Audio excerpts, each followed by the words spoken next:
Now let's talk about sizing your jump rope.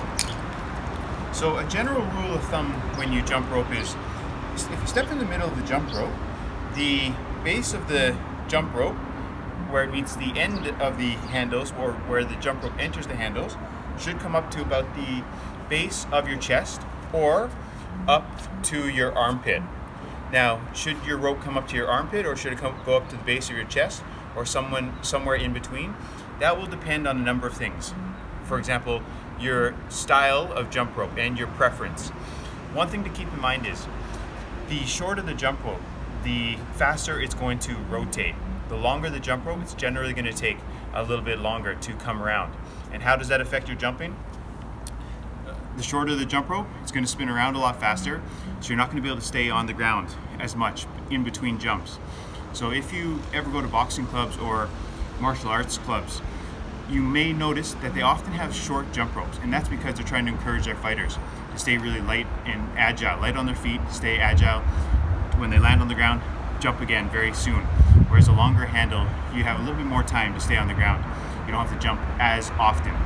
So that's one thing to keep in mind. If you're using a shorter jump rope, it's going to rotate around faster. So you're going to have to be really light on your feet. You're going to have to jump quickly. Now, you may want to even have a shorter jump rope. You may not even want it to come up to your chest. You may want it to go beyond your armpits. And that can be affected by your jump rope style, your preference. So for example, some people like to jump rope with their arms relaxed, their arms extended out like this. For example, there's some very famous boxers who do this. They keep their arms down really low.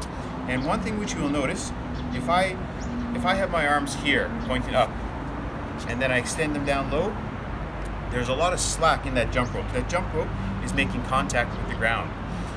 A lot of the rope is making contact, so there's a lot of slack there.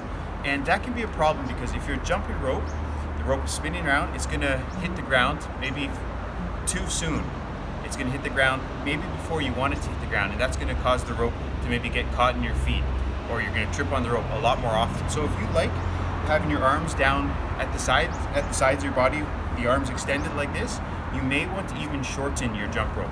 You may not even want your jump rope to come up to your chest. You may want it to come a few inches below your chest, because then you won't have as much slack on the ground, and it's going to be easier to spin that rope. If you're someone who likes to keep their arms out to the sides like this, some people prefer this. Again, some very exceptional boxers do this. One thing you'll notice here, if I have my arms down here, look at all the slack. If I bring my arms out like this, my elbows against the side, there's less slack. If I bring my elbows farther away from the sides of my body, there's even less slack. The rope goes from here, it's touching the ground a lot. I bring my arms up and out.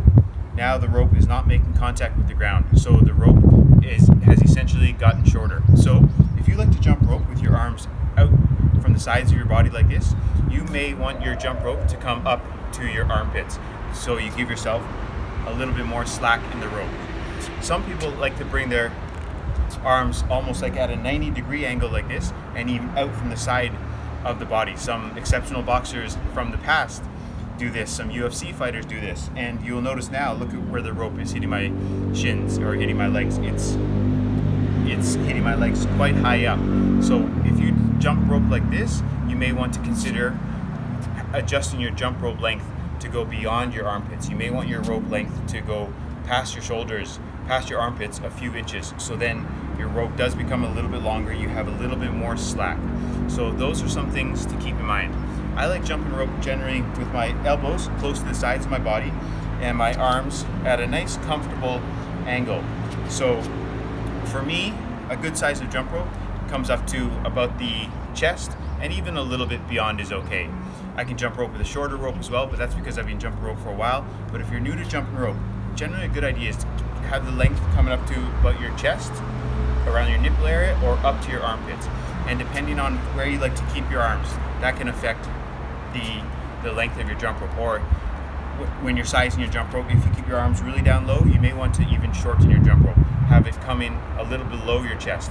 If you like to keep your arms out to the sides, you may want your jump rope to come up to the armpit area. And if you like to bring your arms out to the sides and even bend the elbows up to about a 90-degree angle, you may want your jump rope length to come a little bit beyond the armpit. Okay, well I hope this video is helpful for you. Thanks for watching, everyone. I'm gonna get jumping rope now myself.